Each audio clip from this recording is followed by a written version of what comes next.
Swayam Prabha. Digital India. Educated India.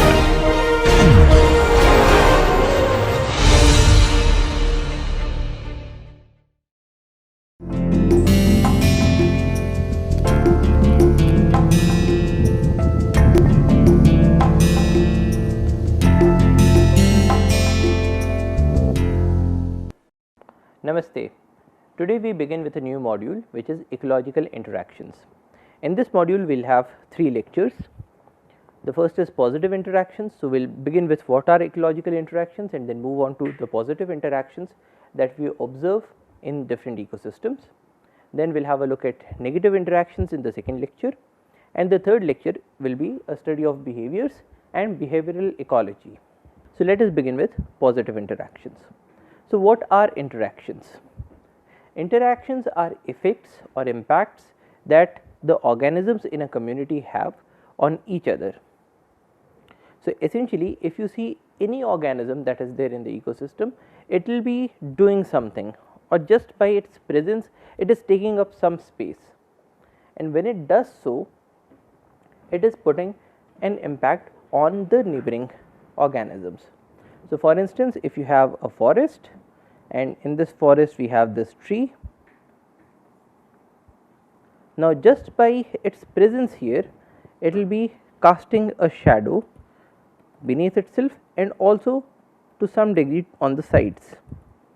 Now, just by its presence, it is taking away all of these resources, all of this space, maybe a lot of water, a lot of sunshine, and a lot of mineral nutrients, because of which if there is any plant that is trying to grow up here, they will not be able to get adequate amounts of water or nutrients, and then they will die out. So, this is a process that we call as competition. So, this is a negative interaction that this tree is causing just by its mere presence, because it is casting a shadow on the surface of the ground. On the other hand, this tree by the same process might also be helping somebody else. So, for instance, if we have an animal and this animal cannot face the very high heat that is there in the summer seasons. So, you will find that this animal will move in the shade of this tree, and so this animal will get some help out of this tree. So, this is a positive impact that this tree is causing by its mere presence here, and also because it is releasing water in the process of photosynthesis. It is taking water from the ground and then it is releasing it through evapotranspiration. Now, through this process of evapotranspiration, it is also cooling the surroundings. So, these surroundings are much more cooler as compared to the warmer surroundings that are there in the vicinity. So, all of these different impacts that any organism in a community is casting on the other organisms in that community are known as ecological interactions. And these interactions can be divided into 2 parts. We have intraspecific interactions and interspecific interactions. This should be interspecific, INTER. So, essentially what we mean by that is, if you look at the word roots, intra is within and inter is among. Now, specific is related to species. Now, intraspecific would mean interactions within the species. So, for instance, if we consider a population of say cheetals, so any impacts that one cheetal is causing on another cheetal would come in the category of intraspecific interactions. Whereas, when we talk about interspecific interactions, it would mean interactions among different species. So, for instance, if we have cheetal and we have sambar, and if there is some interaction, some impact that a cheetal is causing to a sambar, then we will call it as interspecific interaction. The next thing is harmonious and inharmonious interactions. Now, harmonious means something that is in harmony, or positive ecological interactions. So, how do we define a positive or harmonious ecological interaction? It is an interaction where none of the participating organisms is harmed, whereas inharmonious interactions or negative interactions are those interactions where at least one of the participating organisms gets harmed. So, even though there could be situations where none of the organisms is getting a benefit, but if none of the organism is getting a harm, we will call it a positive ecological interaction, even if none of the organisms is getting a benefit. The main principle here is the harm principle. Now, if we look at different intra-specific ecological interactions, we see harmonious interactions in the form of colonies and societies that we will look in greater detail in this lecture, and there are some inharmonious interactions such as intra-specific competition and cannibalism. Now, intra-specific is within the species there is some competition. So, when we were looking in the previous example, so in this example, if this tree, this plant and this tree belong to the same species, then the kind of competition that is happening here will be called as an intra-specific competition. So, that is an inharmonious interaction, and we will look at it in greater detail in the next lecture. And cannibalism, where an organism eats another organism of the same species. Now, these are the intra-specific interactions. What about the interspecific ecological interactions? Interspecific is between two different species. So, in this case we have harmonious interactions, that is positive interactions in the form of proto-cooperation, mutualism and commensalism, and we will look at it and look at these in greater detail in this lecture. And inharmonious or the negative interactions, which are interspecific competition. Now, what do we mean by interspecific competition? In the case of our tree, if say this tree and this plant belonged to different species, then such a kind of competition that this tree is not allowing this plant of a different species to prosper, to grow there, then we will call it an interspecific competition.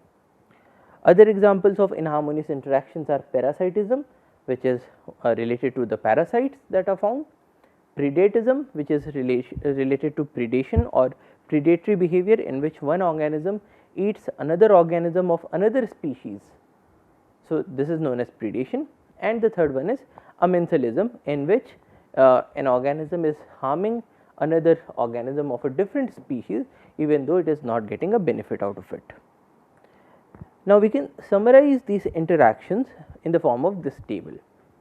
So, we have ecological interactions, impact on the first organism and impact on the second organism. Now, in the case of competition, you have a harm to both the organisms. So, here we are having two organisms that are interacting in the ecosystem. If their interaction is in the form of competition, so both the organisms are getting harmed.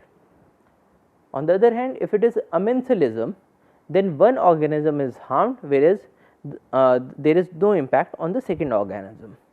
And a very classical example of amensalism is where you have cattle that are browsing in a grassland. Now, on those grasses that they are eating, they are showing a predatory behavior. So, they are removing the other organism in the form of exploitation, whereas just by walking they are trampling a number of plants, and when they are trampling these plants, the cattle are not getting any benefit out of this behavior. So, the impact on the cattle is 0, they are neither getting a benefit nor are they getting a harm, but just by walking on the grass, when they are trampling the grass, the impact on the grass is negative. So, such processes are known as amensalism. Third one is exploitation. Now, exploitation is where one organism gets a benefit and the second organism gets a harm. So, for example, we have predation, parasitism. So, most of the diseases are examples of exploitation. So, for instance, if you get tapeworms, so these tapeworms will be getting food from you and they will be harming you. So, this is an example of exploitation. Neutralism is a situation where there is no impact on any of the organisms that are interacting.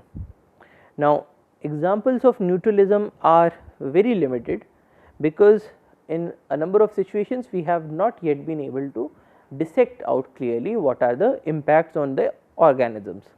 So, for instance, you could say in the first instance that two trees that are separated from each other. So, here we have a forest, here we have one tree, and here we have another tree, and this is the canopy and this is the second canopy. Now, in the first case it might occur that both of these trees are not having any impact on each other, neither a positive impact nor a negative impact, because they are very much separated from each other. But then it is quite possible that the roots of the first tree are so long and so vigorously growing that they are tapping into the water source or the water that is available to the second tree. And if that situation occurs, then we would say that there is one tree that is getting a benefit and another tree that is getting a harm. So, while in the first instance it might appear that both of these trees are in a relationship of neutralism, but it is also possible that they might be exploiting each other. So, but we call these kinds of interactions as neutralism, where the impact on the first organism and the impact on the second organism are both 0. Next we have commensalism. Now, commensalism is an interaction where one organism gets a benefit and there is no impact on the second organism. Now, here also when we say no impact, it might be a minimal impact, it might be an impact that we are yet to discover. However, if more or less if we see that there is a very minimal impact or no impact on the first organism, we will say that it is a relationship of commensalism. So, here one organism is getting a benefit and the second organism is not getting any benefit or any harm. Now, a good example could be if you are walking on the countryside and you watch a buffalo, and on top of that buffalo there is a crow that is getting a hitchhike. So, now this crow is getting a benefit because it is not expending any energy, it is just using the buffalo as a means of transport, and there is no impact on the buffalo because a buffalo is say around 400 kg organism. So, it does not make much difference if say 2, 3, 4 kg crow is sitting on top of it. However, there might be some negative impacts, because even though it is a very minimal weight, but still this buffalo has to expend a bit more of energy. But then we can classify such interactions in the name of commensalism, because the impact on buffalo is minimal, it is very close to 0. And finally, we have the interaction called as mutualism. Now, mutualism is a relation where both the organisms are getting benefited. So, to sum up, here we have 6 different kinds of ecological interactions: competition, amensalism, exploitation, neutralism, commensalism and mutualism. So, when we are talking about intra-specific, that is belonging to the same species, harmonious interactions, we said that we have the examples of colonies and societies. Now, colonies are defined as functional integrated aggregates formed by individuals of the same species. So, they are functional integrated aggregates that are formed by individuals of the same species, and good examples in this case are coral reefs, filamentous algae and microbial colonies. Now, what do we mean by functional integrated aggregates? So, let us have a look at a piece of coral reef. Now, this is how a coral reef would look like. So, this is a small portion out of it, and then here we are observing that you have this huge rock like structure, and it appears that this is just one piece of rock, this is just one organism, whereas actually we have a number of different organisms of the same species that have colonized it together and they have formed an integrated aggregate. So, this is an example of a colony. Another example of colony is microbial colonies.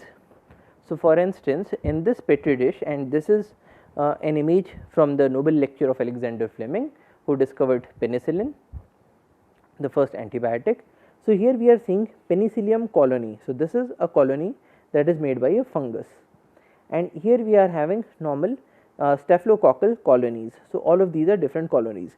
Now, if you look at any one of these colonies, we will see that this is one structure. You will not be able to differentiate different bacteria that are inside this structure, but then all of these bacteria have come from one single bacterium through the process of multiplication. So, what is happening here is that on the surface of the petri dish, and here you have a nutrient agar medium. So, in this case you had a single bacterium that came here, and then it multiplied, and so it became from 1 it became say a million bacteria, but all of these bacteria are together. So, when you look at this structure, you will not be able to see different bacteria from each other. So, we will call this a colony of the bacteria.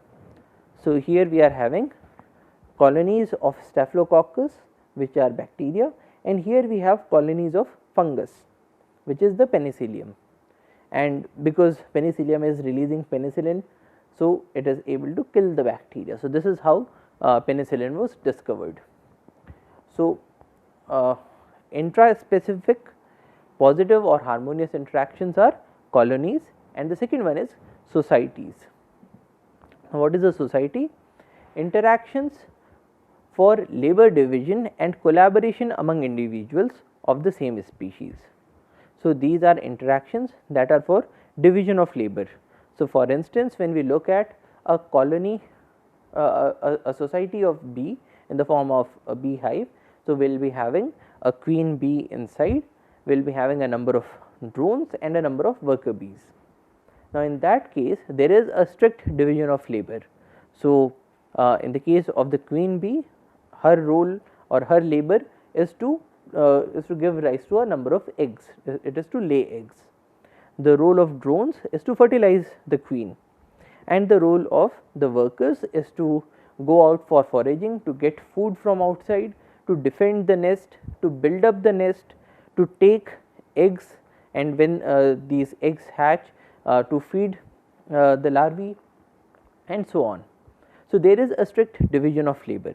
So, these are also interactions for labor division and collaboration. Now, why is this collaboration essential? Because if we just consider a group of worker bees, they will not be able to reproduce. So, they do not have this ability, whereas the queen bee that has the ability to reproduce, that queen bee is not able to defend itself. So, only by coming together they are able to pass on their genes. So, this is an example of collaboration. So, these are interactions for labor division and collaboration among individuals of the same species. So, examples are beehives, termite mounds, and wolf packs. So, even in the case of a termite mound, you will also have termites that are serving different purposes. Now, when we look at interspecific harmonious interactions, so interspecific is between two different species, two or more different species. Harmonious interactions, because these are positive interactions, they are not harming anybody. So, in this case, the first example is that of proto-cooperation. Now, proto-cooperation is defined as an ecological interaction in which both participants benefit, but which is not obligatory for their survival. Now, in the case of proto-cooperation, you have two entities, both of them are interacting, and they are interacting in a way that they are mutually getting benefited. The first party also gets a benefit, the second party also gets a benefit. However, even though they are getting this benefit, they are not residing together for a very long time, because this is not compulsory for their survival. When we say obligatory, obligatory means compulsory. So, this is not compulsory for their survival. So, they might even go away from each other. So, a good example is birds eating ectoparasites on the bodies of animals. So, a good example is these ox birds that are there on the surface of the giraffe. So, we went to Kruger National Park, and there we saw this giraffe, and on the body of this giraffe you can observe that there is a bird here, a bird here, a bird here, a bird here, a bird here, a bird here. So, there are so many birds that are sitting on the body of this giraffe. Now, what are these birds doing? these birds are eating the insects and the parasites that are on the skin of this giraffe. Now, why are they eating these insects and parasites? Because these insects and parasites are serving as food for these birds. So, with this interaction, by coming close to the giraffe and by sitting on the skin of the giraffe and eating away all these insects and parasites, these birds are getting a benefit, they are getting food out of it. And this is a very easy source of food. Why?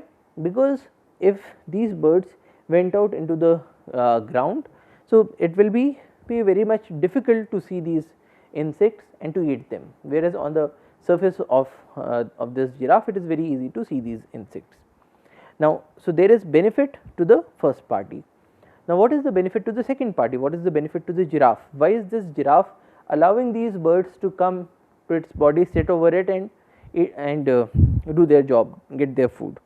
Well, this is because the giraffe is also getting a benefit out of it, because the skin of the giraffe is getting cleaned in this manner. So, these birds are removing the insects and the parasites that would remain on the body of this giraffe. However, even though both of these parties are interacting together and both of these are getting a benefit, even then this is not obligatory for the survival of either the birds or the giraffe. So, even if there are no birds around, this giraffe will live, and even if there are no giraffes around, these birds would live, because they would switch to some other source of food. So, which is why we call this interaction proto cooperation. So, in this both the parties are getting a benefit. However, this benefit is not obligatory for the survival of any of these. Another example is cleaner fishes. So, we will look at a small video to see what cleaner fishes are. So, this is an example of what we call as a hippo spa. So, this was featured in the National Geographic some time back. So, here we have a hippopotamus that is lying in a river,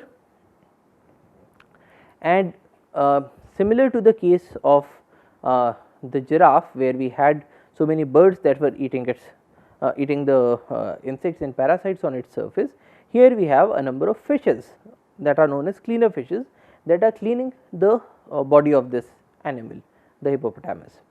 Now, in this process, this hippopotamus is getting a benefit because its body is getting cleaned up.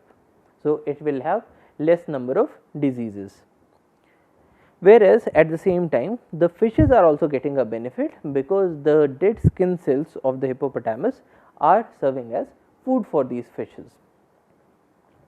And not only do these fishes clean the outer skin, they also clean the mouth of the animal. So, for instance, we normally do brushing of our teeth, but in the case of these animals they do not have a toothbrush. So, this is an alternative arrangement that nature has provided to them. So, once they open up their mouth, these fishes will even get to the inside of the mouth and clean it. Now, so now this animal is opening its mouth and the fishes will clean the insides as well. Now, in such an interaction, it is essential that these fishes should not be harmed by the animal, because if these fishes think that this is a predatory animal, so they will not be coming there and cleaning its body or its mouth. And similarly, the hippopotamus should not also be getting any sort of harm through this process. Another example is that of hermit crabs and sea anemones. Now, hermit crab is a crab that has a soft shell on the top. So, let us say that this is a crab, and if you have a crab in a water body, there are a number of predators that can come and eat up this crab.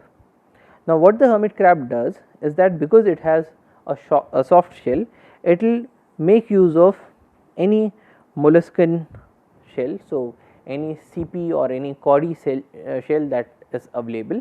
So, it will just take up any of these shells that are vacated and it will get inside. So, essentially when it goes inside, it will have this larger shell on top of it, and then it will use it as a means of protection. On the other hand, we have these organisms. So, This is something that we observed in the Marine National Park in Gujarat. So, here we have sea water and here we have this animal, and this animal is known as sea anemone. Now, this is how it will look. So, it is a very beautiful looking animal, and this is a predator animal, but as soon as you touch it, it will get inside. Now, what this animal does is that it also has a number of stinging cells on its body, and this animal can even prey upon some smaller fishes. Now, when this hermit crab has this shell on top, it is using this shell for protection.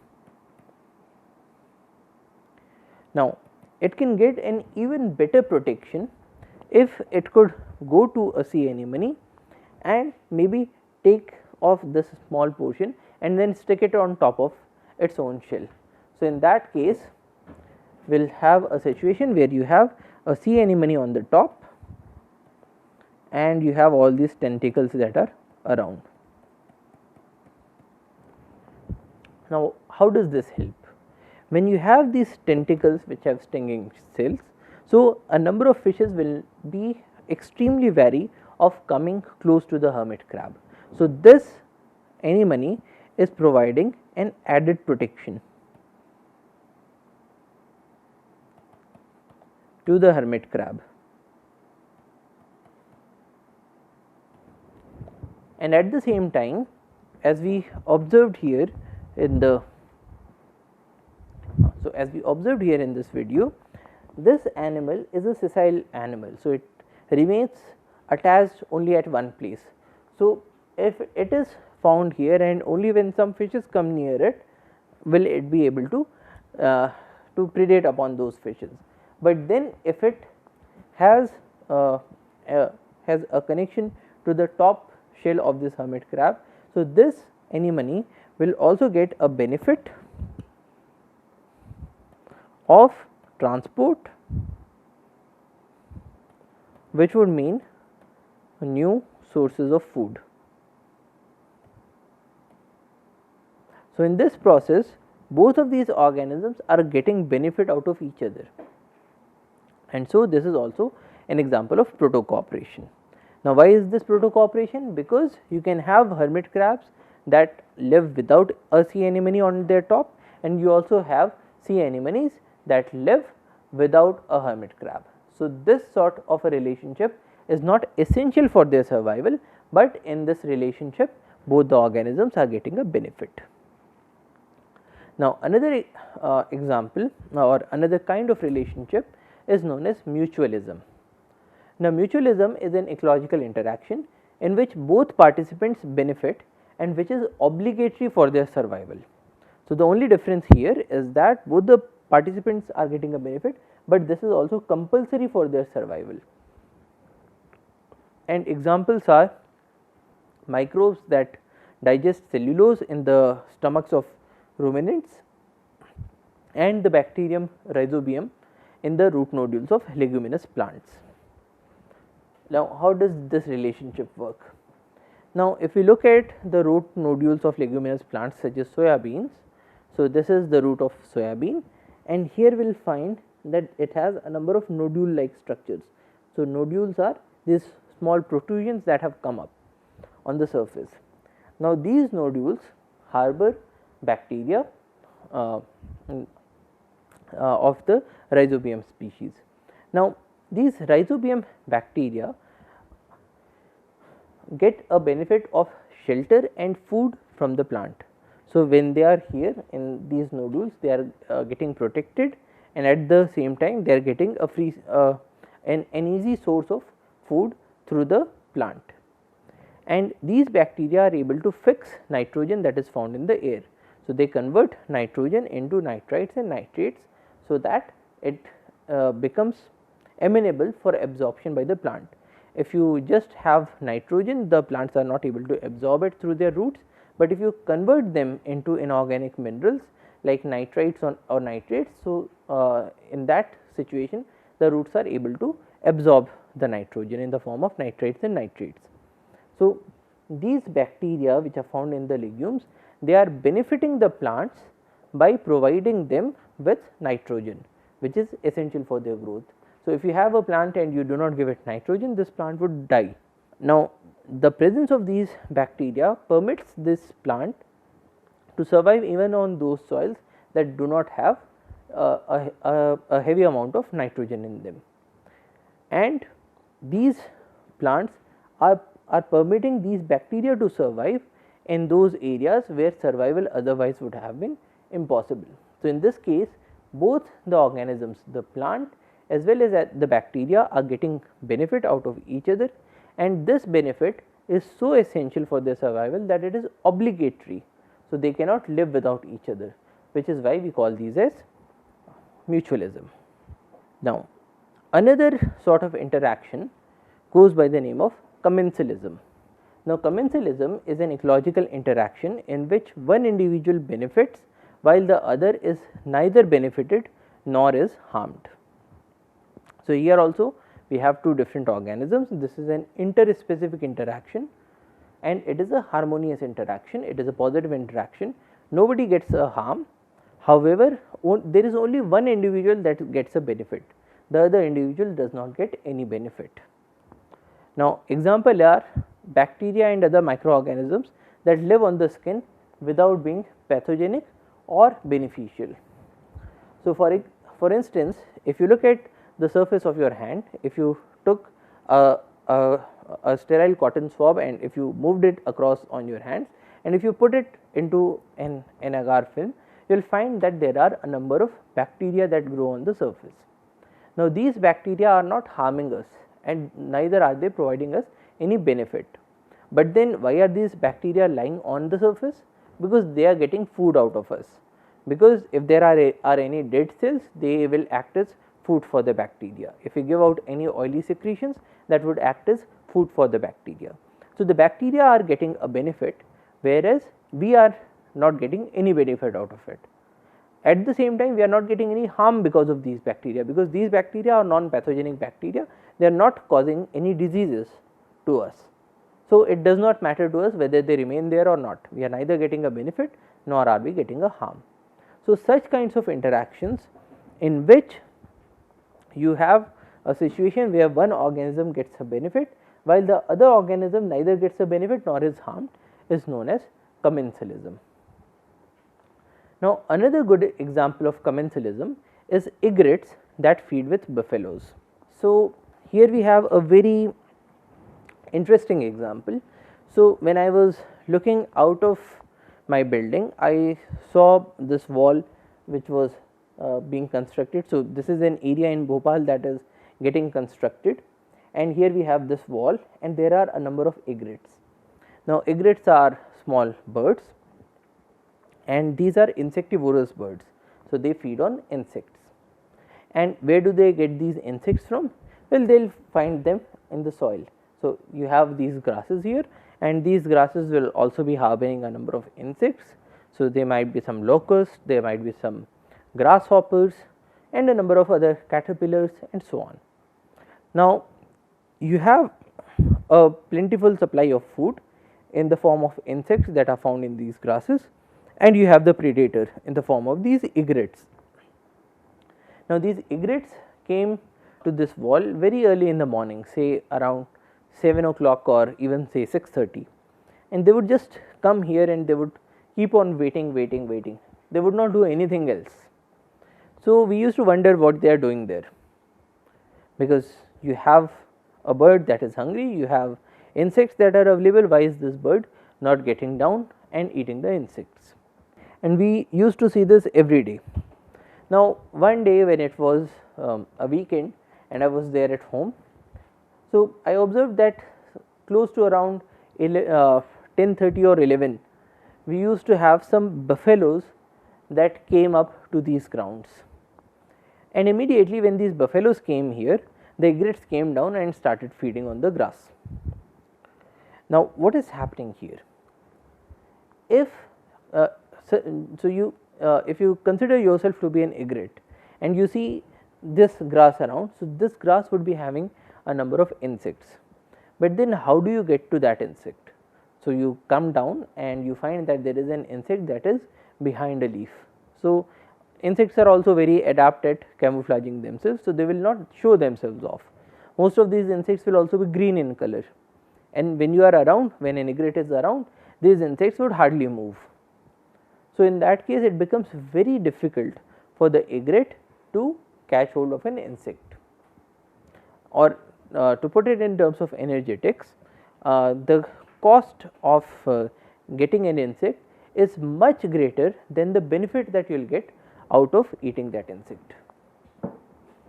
So, essentially if you have an insect and if that insect say gives you, let us say, 3 calories of energy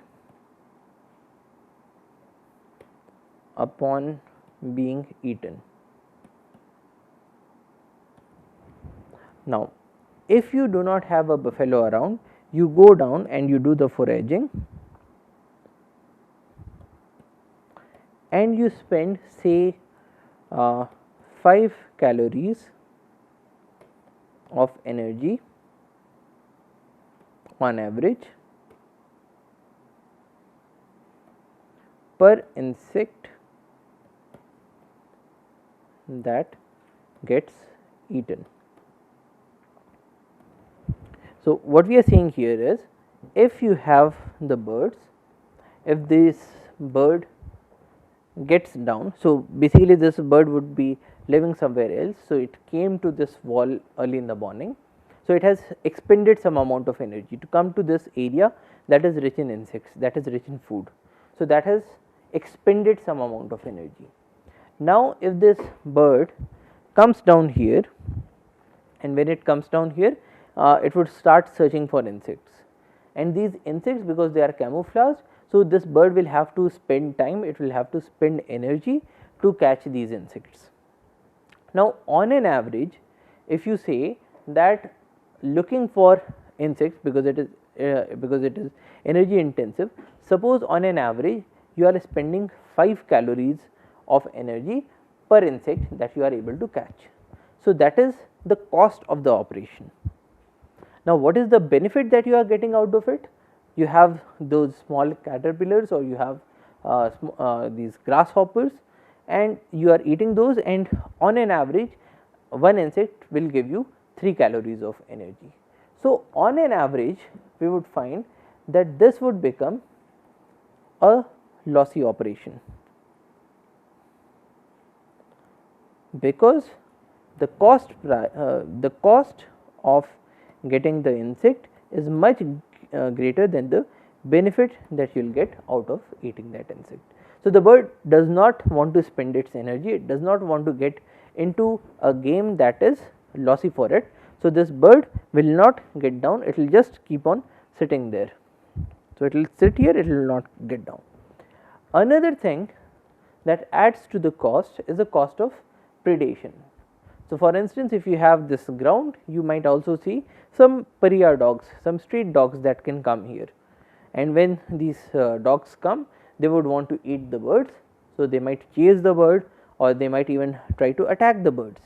When that happens, the bird will again have to fly. Now, flying again will entail some more amount of energetic cost. So, this bird does nothing, it just sits there. Now, say around 10:30, 11 o'clock, when the buffaloes come, the situation changes. How does it change? Well, one, because when you have these buffaloes around, you will also have the doodhwala that comes, or the milk pan that comes along with these buffaloes, and he chases away the dogs. So, one, these birds are now free from the danger of being predated. Now, at the same time, when these buffaloes are grazing on the grass, when they are moving around, so when they are moving, these grass blades will also be moved. When that happens, a number of insects would just jump out. Now, why does that happen? Now, in ethology, so ethology is the science of behavior of organisms, we have a concept of flight distance. Now, what is the flight distance? Suppose you have a grassland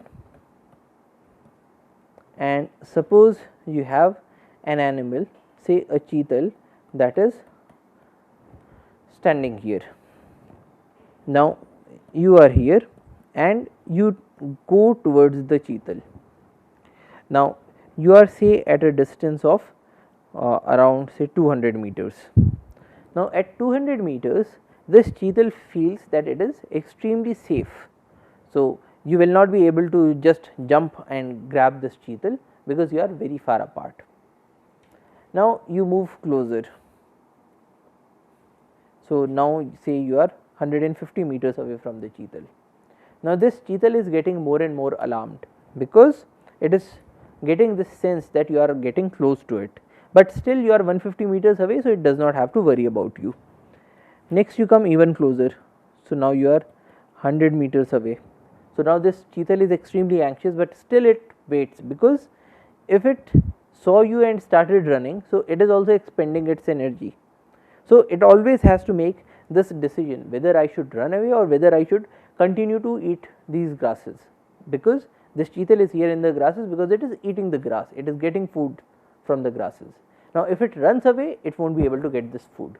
So, it has to make this decision whether it should run or whether it should continue feeding. So, you came as close as 100 meters and this cheetal is still feeding, and then you come as close as say 50 meters.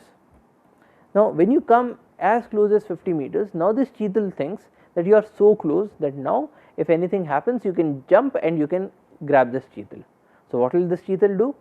It will stop feeding and it will start running away in the other direction. Now, this phenomena of flight distance is observed in a number of organisms. So, we see it in a number of wild animals, but we also see it in the case of the insects. So, when this animal is moving, so the insect might also feel that it will get trampled upon under the hooves of the buffaloes. So, when this buffalo moves, this insect, out of its sheer fright, it will start moving. So, it might jump, and as soon as this insect jumps, so you have this egret nearby and this egret will grab this insect and eat it. So, in the first instance, when the buffaloes were not around, this egret had to be wary of the dogs, and also it had to do a searching for the insects by itself manually, by expending its own energy. But when the buffaloes are around, the buffalo does all the work for the egret and the egret is getting benefit out of it. Now, why does the buffalo permit the egret to be around? So, that is the second question. Now, in place of the egret, suppose it was something like a tiger. So, would the buffalo allow a tiger to come so nearby? The answer is no. Why? Because the buffalo also feels that tiger might harm the buffalo, but an egret is not going to harm the buffalo. So, it is fine with the buffalo.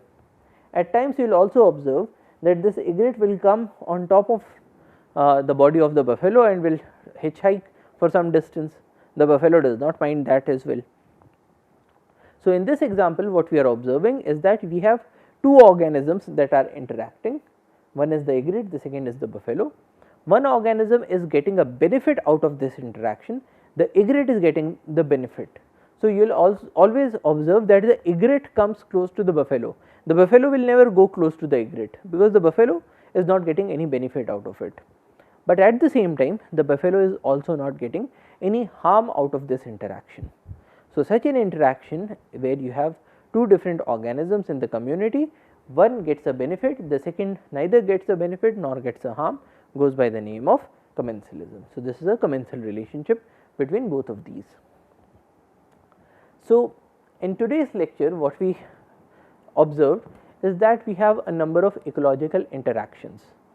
So, we have a number of species that are there together. These species will interact with each other, they will have some impact on each other, they will have some effects on each other.